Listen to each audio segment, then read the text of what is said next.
Bismillah, Assalamualaikum warahmatullahi wabarakatuh. Alhamdulillah dan katsiran thayyiban mubarakan fi kama yuhibbu rabbuna wa yarda. Asyhadu an la ilaha illallah wahdahu la syarika lah wa asyhadu anna Muhammadan abduhu wa rasuluh. Allahumma shalli ala Muhammad wa ala ali Muhammad. Alhamdulillahilladzi bi ni'matihi tatimmus shalihat. Alhamdulillah di pagi hari ini kita kembali melanjutkan pembahasan kita dari kitab Himpunan Putusan Majelis Tarjih.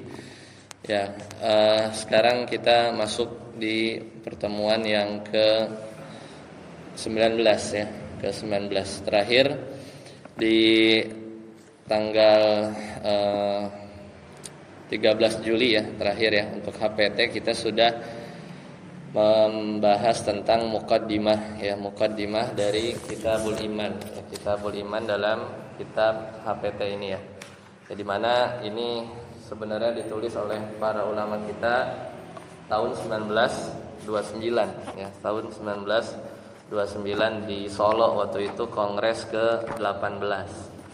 Jadi tahun 1929 itu kongres ke-18 ya. Jadi kongres pertamanya berarti kurang aja 18 ya. Maka itu Muhammadiyah sudah ada. Nah, kemudian muqaddimah sudah kita bahas. Kemudian di tanggal 20 kemarin kita kajian tematik ya, ada santunan yatim ya kalau tidak salah. Dan sekarang kita masuk di tanggal 2 Agustus.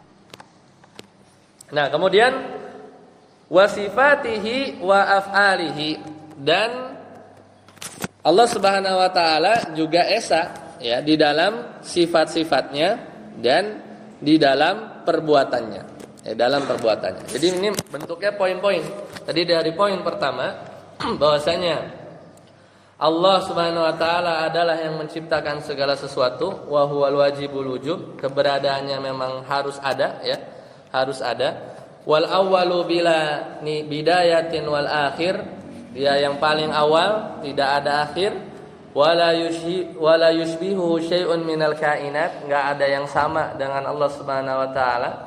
Al-ahadu fil uluhiyah, yang maha esa di dalam ketuhanannya, wa sifatihi wa af'alihi, ya dalam sifat-sifatnya dan dalam perbuatannya. Nah, kemudian dilanjutkan kata para ulama, al-hayyu al-qayyum. Ini penggalan dari apa? Penggalan dari surat ayat kursi ya. Al-Hayyu, Allah Subhanahu wa taala adalah yang maha hidup, Al-Qayyum, dan yang maha berdiri sendiri ya, dan maha berdiri sendiri. As-Sami'ul Basir, yang maha mendengar dan maha melihat. Wa huwa ala kulli syai'in qadir, dan Allah Subhanahu wa taala yang berkuasa atas segala sesuatu. Kemudian mereka melanjutkan, innama amruhu idza arada syai'an an yaqula lahu kun fayakun. Surat apa nih? Surat Yasin ya. Innama amruhu idza arada syai'an an yaqula lahu kun fayakun. Maka kalau Allah Subhanahu wa taala menghendaki sesuatu itu jadi, kemudian berkata kepada hal tersebut kun, jadilah, fayakun, maka jadilah. Ini menunjukkan Allah Subhanahu wa taala punya kehendak ya, punya kehendak untuk ya menciptakan apapun ya, menciptakan apapun. Nah, kemudian wa huwa alimun bima yaf'alun, dan Allah Subhanahu wa taala itu maha mengetahui bima yaf'alun, dari apa yang mereka kerjakan. Jadi Allah Subhanahu wa taala itu punya ilmu yang sangat luas. Wala yuhituna bi syai'in min ilmihi illa bima syaa. Jadi kalau gambarannya dalam hadis-hadis yang menunjukkan tentang keagungan Allah Subhanahu wa taala, kata Nabi SAW, jarak antara langit satu ke langit selanjutnya itu 500 tahun. Kemudian langit kita ada berapa? Ada 7. Berarti udah 3.500 tahun perjalanan. Kemudian dari langit ke-7 ya, Jarak 500 tahun lagi itu nanti Allah sebutkan di situ ada kursi. Ya. Kemudian kursi yang kita kenal dengan ayat kursi. Walau bentuknya seperti apa. Kemudian kata Nabi SAW melanjutkan sabdanya, dari kursi itu di atasnya ada alma, ada air, samudra yang punya dasar, punya permukaan. Ya, kemudian dari permukaan air itu di atasnya ada arsy. Ya. Dan di atas arsy Allahu ya Ar-Rahmanu 'alal arsy istawa. Allah Subhanahu wa taala beristiwa di atas arsy. Dan gambaran ya 7 lapis langit dibandingkan dengan kursi Allah itu ibarat kata Nabi 7 dirham diletakkan di atas perisai. Kemudian bandingan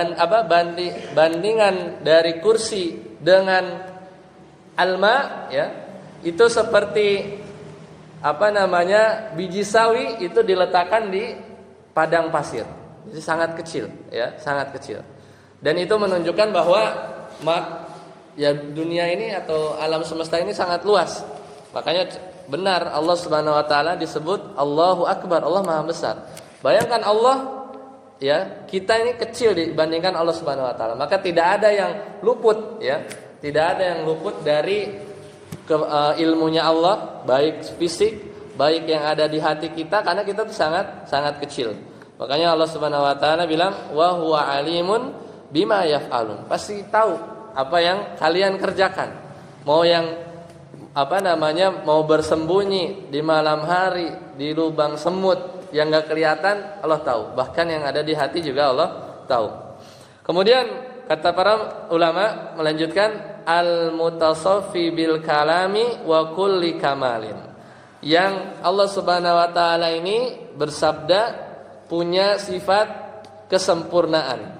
Al-munazzahu an kulli naqsin, dan dialah Allah yang tersucikan ya, tersucikan dari setiap naqsin. Naqsin itu adalah kekurangan. Wa muhalin, dan sesuatu yang mustahil ya, kekurangan di dalam diri Allah Subhanahu wa taala. Yakhluqu ma yasha'u wa yakhtar, dan dialah Allah yang menjadikan apa yang dia kehendaki, wa yakhtar, dan dialah yang memiliki kehendak. Biyadihil amru kulluhu wa ilaihi yarji'un, dan semua perkara itu ada di tangan Allah Subhanahu wa taala, kulluhu wa ilaihi yarji'un, dan kepada Allah lah Subhanahu wa taala kita akan kembali.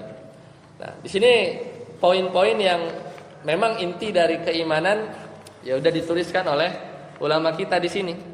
Bahwasanya Allah Subhanahu wa taala tadi poin pertama adalah kita harus percaya bahwasanya Allah yang menciptakan, atau dalam bahasa lainnya adalah tauhid rububiyah ya, tauhid rububiyah. Kemudian yang kedua adalah kita harus beriman atau beribadah hanya kepada Allah, maka kita hanya mengesahkan Allah Subhanahu wa taala dalam peribadatan kita ya, peribadatan kita, maka ya kita ikuti ya, bahwasanya kita nggak boleh berbuat syirik sama sekali ya, syirik sama sekali. Jadi hanya Allah saja satu-satunya yang kita ibadahi. Tidak boleh yang lain.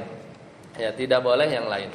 Nah, kemudian di akhir-akhir para ulama kita sudah nulis bahwasanya kita juga harus percaya tentang sifat-sifat Allah yang tadi disebutkan, yang maha mulia. Jadi baik itu ilmunya Allah, maha mendengarnya Allah ya, kemudian ilmu Allah meliputi segala sesuatu, Allah maha besar. Kemudian Allah Subhanahu wa taala disucikan dari segala bentuk kekurangan ya, segala bentuk kekurangan. Nanti kita kasih contohnya sedikit. Nah, di sini menunjukkan bahwa dari 3 itu jangan sampai kita ya melanggar. Nah, contoh, kita kasih contoh satu-satu bentuk pelanggarannya ya, sebagai penutup. Contoh orang-orang yang dia tidak beriman di sisi pertama, yaitu Allah, atau kita sebut paling gampangnya pembatal-pembatal seperti wudu lah ya.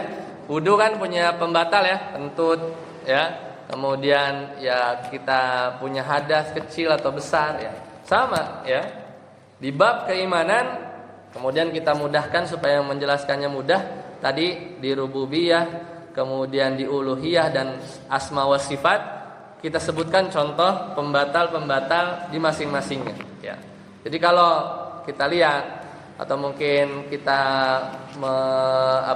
mengetahui ya ada hal seperti ini, maka ketahuilah ini adalah pembatal dari pembatal tauhid. Yang pertama adalah ketika seorang ini akan membatalkan tauhid rububiyah.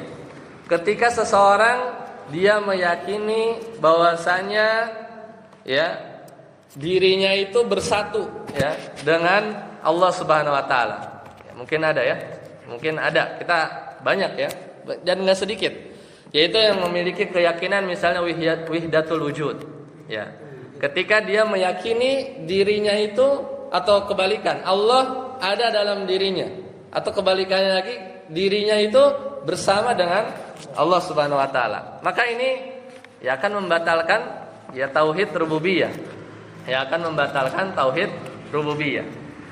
Ya, jadi kita tidak boleh meyakini bahwasanya ya diri kita bersama dengan Allah atau Allah ada di dalam diri kita. Yang ada dekat kita itu adalah ilmunya, ya, ilmu Allah meliputi diri kita, ya, meliputi diri kita. Kemudian yang kedua, kita tidak boleh juga meyakini bahwasanya ini seperti sebagian kelompok yaitu alam semesta itu azali. Nah, ini juga nggak boleh. Karena yang azali itu hanya Allah Subhanahu wa taala. Jadi sebagian berkeyakinan bahwa alam semesta ini ada bareng dengan Allah ada. Nah, itu nggak boleh tuh, ya. Karena yang maha awal itu siapa? Allah Subhanahu wa taala. Seiring berjalan waktu, ya, walau alam kapan baru Allah ciptakan alam semesta ini. Kun fayakun. Ya, dalam Al-Quran diciptakan bertahap 6 hari ya, 6 hari langit dan bumi dan seterusnya. Kemudian kalau ini gampang, dan ini sebagai pembatal tauhid rububiyah, yaitu ketika seorang percaya bahwasanya ada pencipta, ya, ada pencipta selain Allah. Itu jelas ya. Misalnya sebagian keyakinan orang-orang yang meyakini bahwasanya ada dewa yang baik ya, ada dewa yang buruk. Jadi Tuhannya ada dua. Sekarang repot kalau Tuhan yang baik menghendaki bahwa jangan ada tsunami ya, kemudian Tuhan yang buruk menghendaki bahwa tsunami terjadilah, ya ribut itu. Ribut ya. Dan ini nggak mungkin ya. Karena sifat Tuhan itu harus apa? Yang maha kuat. Maka keyakinan ada dua pencipta, misalnya Tuhan baik, Tuhan buruk, itu mustahil. Kenapa? Karena pasti ada satu waktu di mana Tuhan baik, Tuhan buruk itu ribut hancur ya dunia ini yang mengatur. Maka ribut nggak mungkin. Kemungkinan yang lain, salah satu dari keduanya harus ada yang menang, benar nggak? Entah Tuhan baik, Tuhan buruk, maka yang menang itu kita bilang Tuhan. Karena Tuhan itu harus yang paling menang, nggak boleh yang kalah. Berarti yang Tuhan yang kalah kita coret, bukan Tuhan. Karena di antara sifat Tuhan adalah Dia yang maha kuasa, ya, maha kuasa. Ya, jadi nggak boleh kita meyakini bahwasanya ada pencipta selain Allah. Apalagi tadi meyakini Tuhan berbilang. Ada Tuhannya 3, ya. Ada Tuhan yang Bapa, ya. Ada Tuhan yang Anak, ada Tuhan yang benernya. Yang mana nih ya? Yang 3 ini gitu kan? Atau seperti orang ateis tadi. Orang ateis juga sama. Dia melakukan pembatal dari pembatal tauhid rububiyah. Yaitu dia menyatakan apa? Tidak ada pencipta. Nah, ini lebih mustahil lagi ya. Lebih mustahil lagi. Ya, itu diantara contoh-contohnya ya, diantara contoh-contoh pembatal dari pembatal tauhid. Ya. Baik, sampai sini ya. Mudah-mudahan ya, karena waktu terbatas ya, dari sini kita hanya membahas beberapa poin-poin saja. Dan ini memang bagus ya, untuk jadi pegangan. Ya tinggal memang sedikit dijelaskan.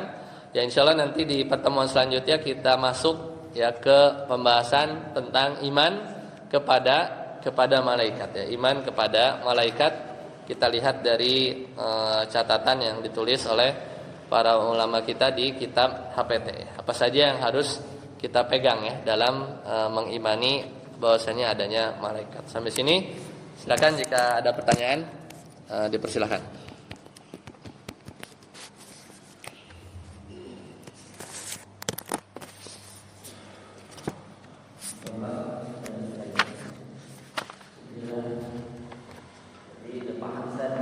Baik.